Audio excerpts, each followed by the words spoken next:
This video introduces Elizabeth Lloyd Mayer, an internationally known psychoanalyst and author of Extraordinary Knowing, Science, Skepticism, and the Inexplicable Powers of the Human Mind. In a talk recorded before her tragic death, Lisby, as she was called by everyone, describes the amazing experience that turned her world of science and rational thinking upside down and ultimately led to her book. I'm going to do something a little anomalous now for a, quote, scientific presentation. I'm going to start with a story. So you can really get into sort of bedtime story mode. And I'm going to tell you really about how my interest in anomalies took hold. In fact, took hold to such an extent that I was in the middle of writing 6 papers, all of which went in a drawer 10 years ago and have not emerged. Because I really became fascinated by some of the questions that got raised for me by seeing the gorilla, really. In fact, it's now going back more than 10 years. It started in 1991. I have a daughter, and her harp was stolen. She had fallen in love with the harp at age 6. It was stolen, and we got it back, but we got it back in a way that irrevocably changed my familiar world of science and rational thinking. It changed the way I go about living in the world. It changed the way I perceive the world and try to make sense of it. What I want to do tonight is raise for you some of the questions that were raised for me by this experience. They're big ones. They're huge, really disconcerting questions about the world as we know it, and they're questions, I think, with potentially radical import, not just for science, but for the ways we actually go about living in the everyday world. It happened in December 1991. I was teaching, I was seeing patients, I have a clinical practice, I was busy, I was, doing all the things one does in a fairly conventional life, doing a lot of editorial work, lecturing, writing, research. My 11-year-old daughter, who'd fallen in love with the harp at age 6, had begun performing. She was playing not a classical pedal harp, but a levered harp, and it happened that it had been made by a master harp maker, and it turned out to be quite a remarkable instrument. And after a concert one December, between a Saturday night performance and a Sunday matinee, we came into the theater, and she was starting to get into her costume and everything, and we realized the harp was gone. And this theater had been locked up absolutely tight, and it was simply not there. For 2 months, we went through every conceivable channel trying to locate it. Nothing worked. Police, instrument dealers, American Harp Society newsletter, even a CBS TV news story. Finally, I acted on what amounted to a dare. If, said a wise and devoted friend, if you really want that harp back, you should be willing to try anything. Try calling a dowser.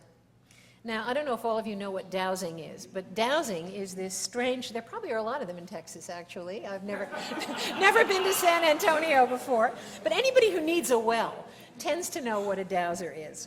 Dowsers are that strange breed who locate underground water with forked sticks. But according to my friend, some dowsers, the really good ones, can locate not just water, but lost objects as well. That's exactly what she said, lost objects with forked sticks. Now remember, I looked like I had a fairly respectable life, and I do not do things like call dowsers, at least I didn't think I did. Well, nothing was happening on the police front, and there I was with the dare my friend had issued, and my daughter had been spoiled by several years of playing this extraordinary instrument. She'd found all the commercial harps we'd rented simply unplayable, so half embarrassed but desperate, I asked my friend if she could locate a really good dowser. The best, I said. It was sort of like finding a great doctor. You want the best. She promptly called the American Dowsing Society and came back with the phone number of the society's president, Harold McCoy, in Fayetteville, Arkansas. Well, I called him that day. Harold picked up the phone, friendly, cheerful, heavy Arkansas accent. I told him I'd heard he could dowse for lost objects, and that I'd had a valuable harp stolen in Oakland, California. Could he help locate it? Give me a second, he said. I'll tell you if it's still in Oakland. He paused. I can't actually convey this without capturing just a little of his accent, because it was real Arkansas. He paused. Then, well, it's still in Oakland. You send me a street map of Oakland, I'll locate that harp for you. Skeptical, but recalling the dare, after all, what did I have to lose? I promptly FedExed, I'm not sure if FedEx had ever been up to his mobile home in Fayetteville before. I promptly FedExed him a map, and I waited. 2 days later, he called back. Well, I got that harp located, he said. It's in the second house on the right on such and such a street off such and such a street. I'd never heard of either street. Oakland, by the way, is a huge city. For those of you who don't know Oakland, Oakland is a very large city. I live in Berkeley, which is next door. But I did like the sound of the man's voice, whoever he was, and I don't like backing down on a dare. Why not drive to the house he'd identified? At least I'd get the address. I looked on an Oakland map and found the neighborhood. It was miles from anywhere I'd ever been. I got in my car, drove into Oakland, located the house, wrote down the number, called the police, and told them I'd gotten a tip that the harp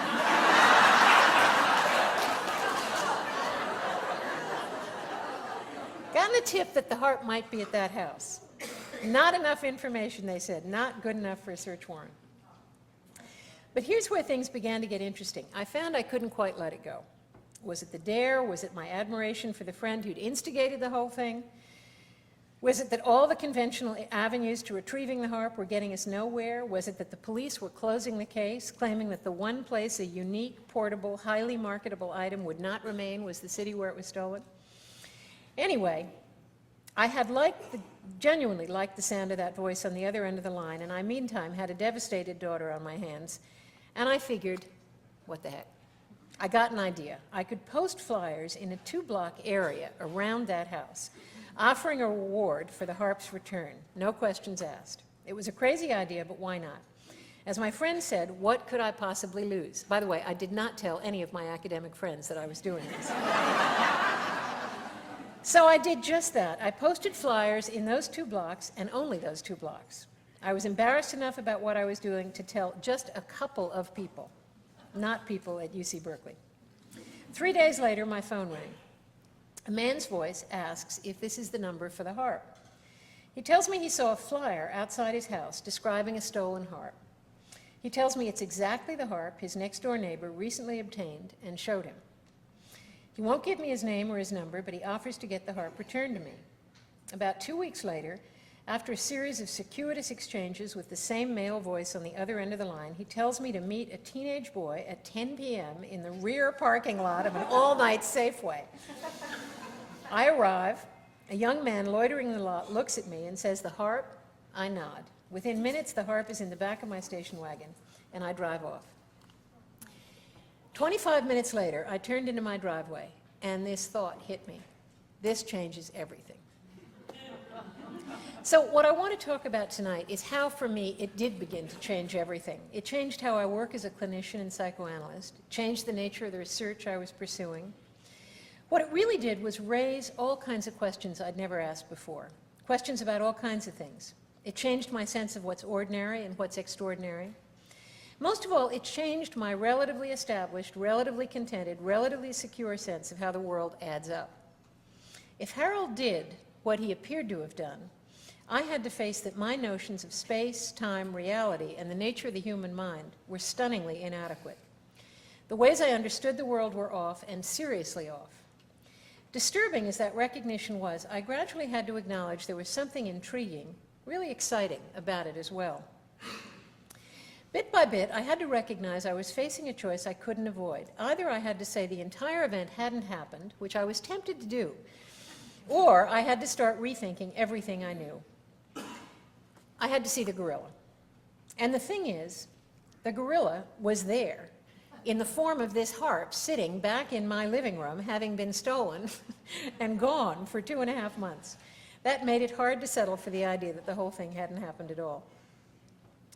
So over the ensuing months, I spent a lot of sleepless nights. I argued with myself a lot. I regularly woke up at 3 a.m., certain that with just a little more effort, a little more clear thinking, I'd come up with some comfortably rational way to explain how that harp had ended up back where it belonged. Those long months ended when a friend of mine, a statistics professor at Berkeley, said to me in exasperation, "Get over it and get some sleep, Lisby. As a statistician, I can promise you the odds that dowsing works are a lot greater than the odds this could have been mere coincidence." And along about then, I decided it was time to consider what it might mean if I started taking the whole thing seriously.